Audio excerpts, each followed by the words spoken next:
banged up, but our guys are tough, man. Both, you know, in two separate instances when I jogged out there on the field, one with Steve Taylor, one was Chance Allen, both of them. Steve was mad at Mike O'Shea for going out there because he knew he was going to have to sit out a play. He was angry. He was trying to yell at him to get off the field, which I thought was admirable. And Chance, you know, gets his neck bent in ways that necks shouldn't be bent. And he's lying on the field in a lot of pain. And the only words he's saying is, "Doc, just make sure you get me ready in a couple plays to go back in." And, you know, so this team is tough. They're going to play.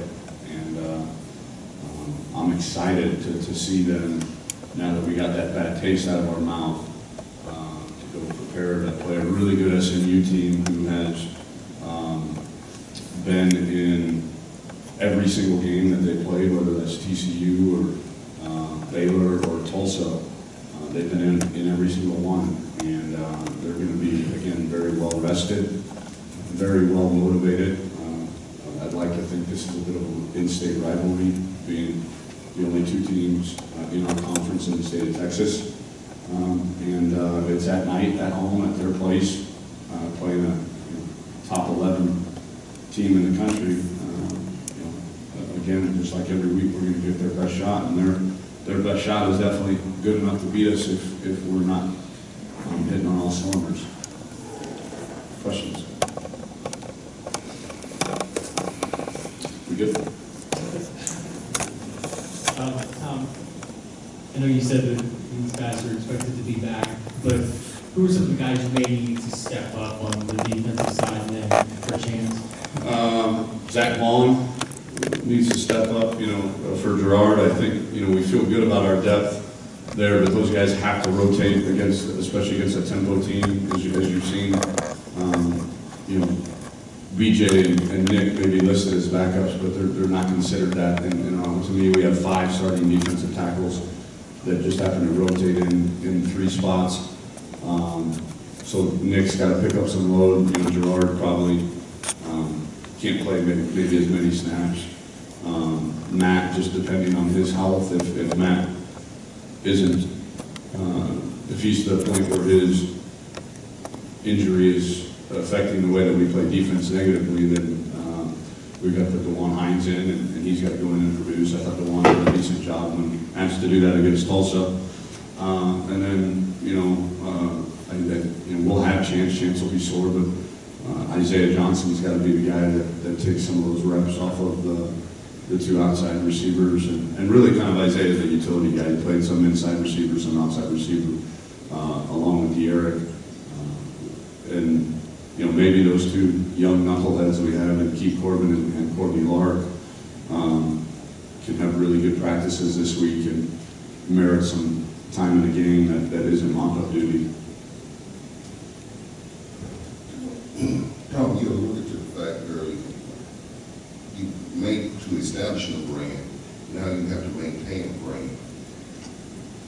There's a fine line there, and starting at the top, you know, because you come at these guys a little bit different when you're trying to establish the brand. Now you're there.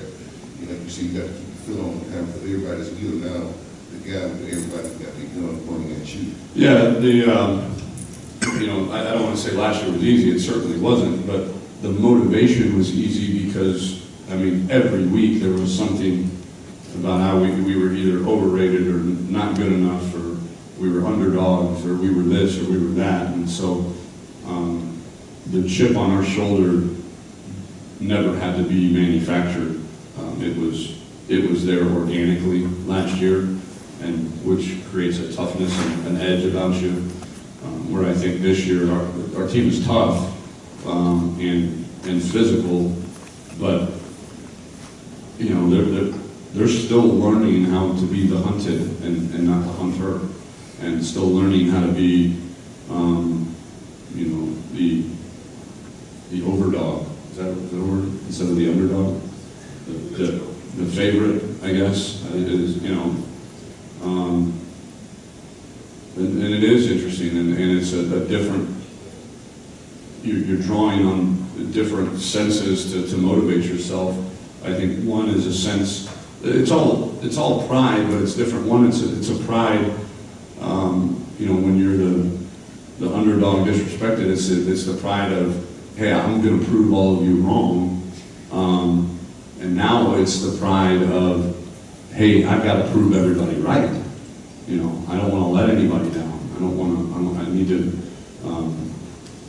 you know, my pride in what we built has to continue week in and week out in order for what we built, what I built as an individual player, you know, speaking for them, you know, for that to maintain, I've got to play my A game every single game because I'm going to get it from the opponent.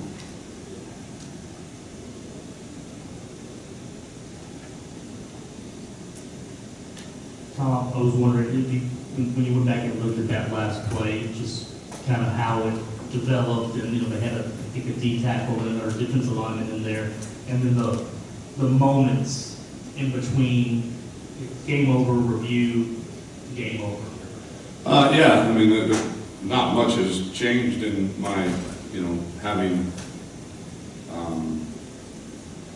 watched it on film versus watching it live. It was, you know, a tremendous play by Austin Robinson and Khalil Williams.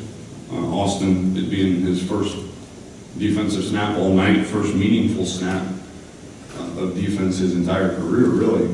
And, you know, there's a reason it says competitive focus right there. It's one of our 4 pillars of our program. And in essence, it means that you train so hard that when your number's called, you'll be ready. And Austin certainly was. And then the moments after, again, you know, as a head coach, I think you're always calculating. You know, I was yelling at Todd Orlando. He's up there looking at the scoreboard. I said, hey, stop looking at the damn scoreboard. That's not going to change whether they review, you know, whether they call the game or not. Get your guys ready to go block the damn PAT if they overturn it. And same with the offensive coaches. They're over there, what? No, get your damn overtime plan ready. Let's go. You know, so it was more about managing the players and coaches for the worst case scenario, being that you know, had they overturned it, you know, we needed to be ready to go block a PAT, and the offense needed to be ready to go score a touchdown in overtime.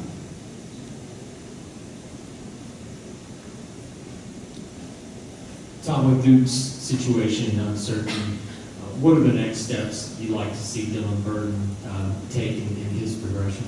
Hold on to the damn football, for one. That's about it. Dylan is giving us everything he's got. He's a great kid, super smart, never makes a mistake. And, you know, he's very reliable, very dependable. He's not the most dynamic, he's not the most explosive tailback. I'd like him, I think, probably from a fundamental standpoint, if that's what you're asking, if he can make any improvements. The one would be that I think, you know, we run inside zone a lot, and I think, you know, the cuts and the holes in inside zone are usually different almost every time, and I think he's got to have a better feel for, okay, if the defense does this and we're running inside zone, then the hole usually is here, or the hole is usually there. And you know, the great backs, to me, have always anticipated where the hole is going to be based on what the defense has given them. And I think, you know, a lot of that is through experience. You know, it's not, you know, you can watch all the tape you want, but when you're doing it out there, you know, full speed, it's a lot different. And so he's coming around, but I'd like to accelerate that process as best as possible. Along the lines of the running game, in regards to Gray, it looked like some of the runs weren't, you know, designed running, just him having to move and get out and scrim. But he had 25 in the game. Has that been a product of with Duke out and maybe some guys not producing, or the uncertainty of the backups there, that you had to lean on Gray a little bit more? Yes and no. I think, you know, our you know, I think there was only 3 or 4 called quarterback runs The rest of Greg's runs come in the read game and in the scrambles. And so we're not going to stop reading people in our offense. And why they would ever force Greg to carry the football is beyond me. But you know, when you're reading a play, a run, like the option teams do, you got to do what the defense tells you to do. And if the defense is telling Greg to keep it, he's going to keep it. And we can help him a little bit more. I had that conversation with the offensive staff about, you know, can we win the game with less replays? Maybe, but you know, when it's crunch time in a tie ball game or a close ball game like that, again, the way I know football is think players, not plays, and he's our best player. So we want the hand, when the game is on the line, I want the ball in the hands of my best player. And you know, we're continuing to try to find ways to run the football without him having to either read people or him be the designed carrier. But if we need him to win the game, that's what we're going to use him. Coach, do you feel like on Saturday the defense played with an extra chip on the shoulder to kind of get over that loss against Navy? A little bit, yeah. I think we went back to what we do well, which is stop the run. You know, aside from the triple option team, you know, that's now how many weeks in a row, you know, did we hold an opponent under 100 yards, which is phenomenal. What we've got to do is we've got to understand, as players and coaches, our offense is going to score points, and our defense is going to stop the run. So at some point, these teams, whether it be UConn or Tulsa, these teams that don't really want to throw it every snap, they're going to say, for us to win the game, have a chance to win the game, we've got to throw it every snap. And so our mindset needs to transition at whatever point in the game that is, to say, okay, let's be a little bit more focused on the pass. Let's, you know, let's lock in a little bit here, knowing that how is this team going to beat us now that we have a 14-point lead, now that we have a 17, 21-point lead, and we've completely shut down the run game. What's their next move going to be? And their next move is usually going to be to throw the football. And so was disappointed in the way that we played pass defense, especially on third down. 14 of 20, Tulsa was on third down, a 70% conversion rate, which is off the charts bad for a defense. It's off the charts good for an offense. But I have no doubt that, you know, we'll get all those problems cleaned up this week, and you know, getting Terrell kicked out of the game was a big blow to the secondary. A lot of pieces had to move around, and so I was proud of them for getting back into stopping the run. Now we've got to do a better job of you know, containing people once we make them. We force their hand to play left-handed to throw the football. We've got to be able to stop them when they do that as well. Tom, we know your answers have been since day one on this stuff, but with the Big 12 meeting in Dallas today, they're going to make some sort of announcement like this afternoon. Your level of interest, how much are you paying attention to this? None. You want to ask me another way? Level of interest is zero. How much do I pay attention to it? None. How much do I think about it? Zilch. I don't know any other ways to say I don't. And I know you got to. I'm being funny with you, Mark. You got to ask the question. I get it, but I'm dead serious when I tell you it consumes zero amount of my time, energy, effort, you know, thought at all. It really doesn't, because it. Again, I tell our guys all the time. It's like I told them yesterday. You know, today's our day off, right? Because we got to give players a day off. But at the end of the day, okay, so our academic center is in this building, right, for study hall. Our training room is in this building. Our weight room is in this building. and all of our film watching equipment is in this building. So I told them, if you're not in class and you're not in this building, what could you possibly be doing to help us beat SMU? And so I think the same thought process goes in this, is if I am spending 1 ounce of energy thinking about this, then that's an ounce of energy that I haven't given to beating SMU, and that's not fair for me to ask our kids to give all of their time, effort, and energy into beating SMU, and yet I'm busy thinking about other things that I can't control, so not going to do it. You wiped out all of my follow-up questions, thanks. Yep. You alluded to Terrell Williams. You got to deal with his psyche, and this is not a bad kid. You got to play Great kid. But the fact that now he's been ejected, and it seems like these kids that's like a mark goes against them. What do you have to do to work with his psyche and put him out there, and then overall, because he's not a bad kid, but he's got that designation now because he's been ejected for. Yeah, I think the officials certainly better not have any kind of designation on them, which I can't imagine they would.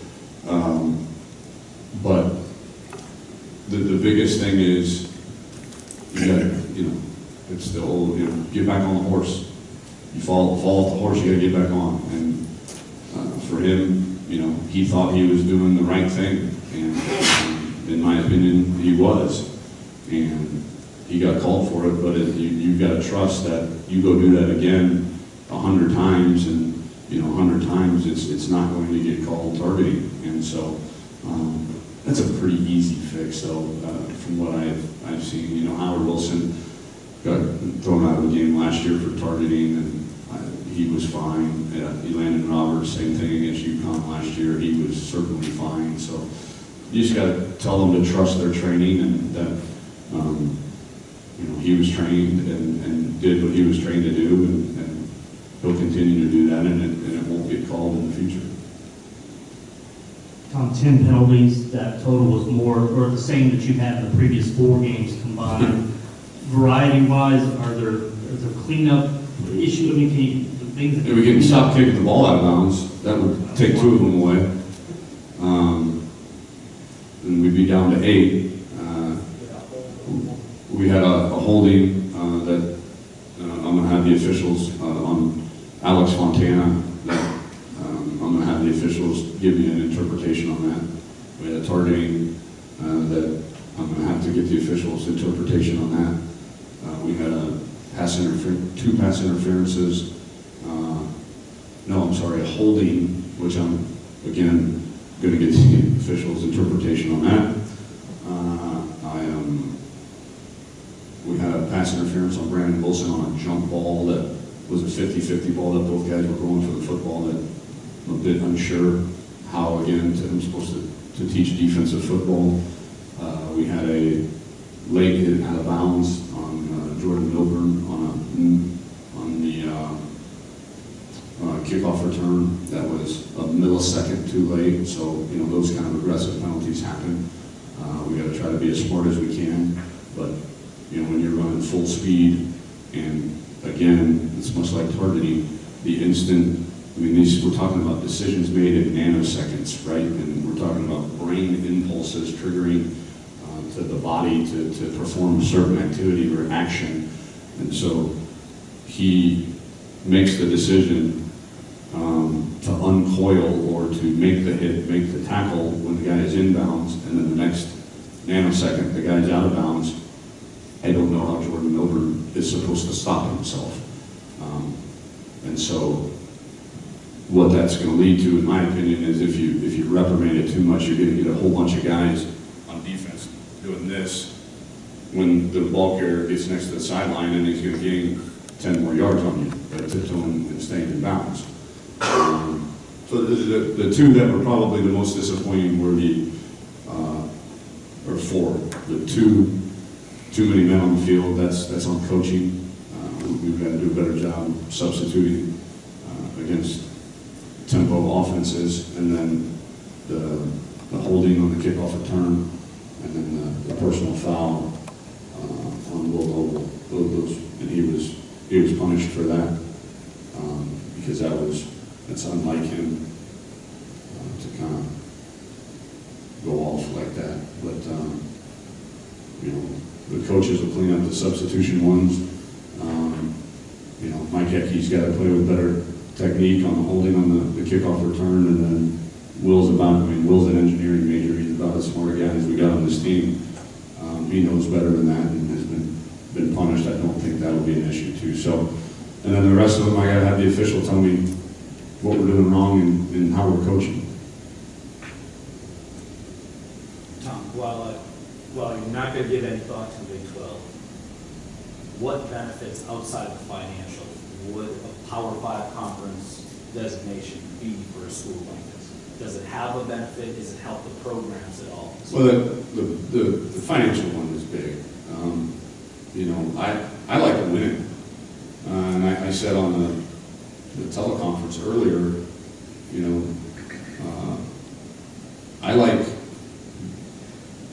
being the best team or one of the better teams in the American Conference a whole lot more than I like being the least funded, the least recruited, the least have the worst facilities in the Big 12. I mean, that is. I understand why the presidents and ADs and boards of regents want that, but it is a major transformation from going from a have basically in your conference to a have not in your conference, which is very difficult, and is going to take time to reach that status. I mean, years and years and years. I mean, you're talking about a budget discrepancy between us and Iowa State that's not going to be made up. And I use Iowa State. I think they have the lowest operating budget in the Big 12. That's not going to be made up with a wave of a wand. Hey, you're in the Big 12. Poof. Here's $50 more million for your operating budget. So that is a major rebuild. And the good news is that it'll come. You know, revenue will be up, all that stuff. So I do understand the benefits of it, but it'd be nice to be able to recruit kids and say you're going to 5 of your opponents are in state and two more in the bordering state of Oklahoma, but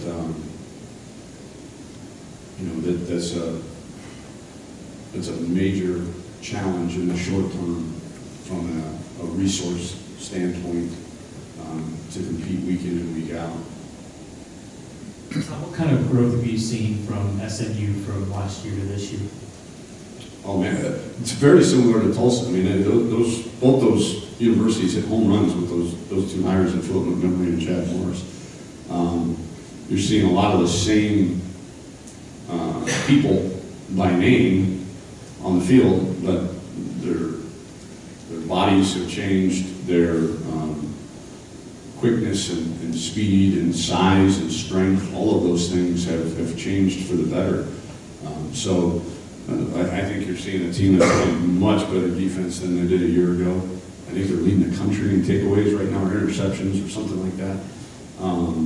So they're getting way more turnovers than they did before. And then, they lost their quarterback, which hurt them a little bit from a dual threat standpoint. But Ben Hicks is playing well. He's throwing the ball. He's managing the game. He's definitely not the home run threat running the football that Matt Davis was. But he's very, very capable and is doing a good job as a freshman. Good? Tom, it was maybe days that you had just taken the job, and it was a very brief exchange, but one of the first dealings I think you had was Ben Hicks. He was kind of in limbo on what he would do. He was recruited by the old staff, and then he basically said, I changed my mind, I'm not coming to Houston. I'm just curious from the perspective of taking a new job and having to come in and keep recruits and that kind of stuff, if that was a little surprising, or that Yeah, we lost 2 actually. The tailback from Katie Seven Lakes, what was his name? Brayton West. Isn't that him? I think so, right? So you go through this and you're not even in your office yet, and you're having to make Yeah. these calls, and, the young man says, hey, look, I'm not gonna. It's nothing you can control, especially because of the timing of it.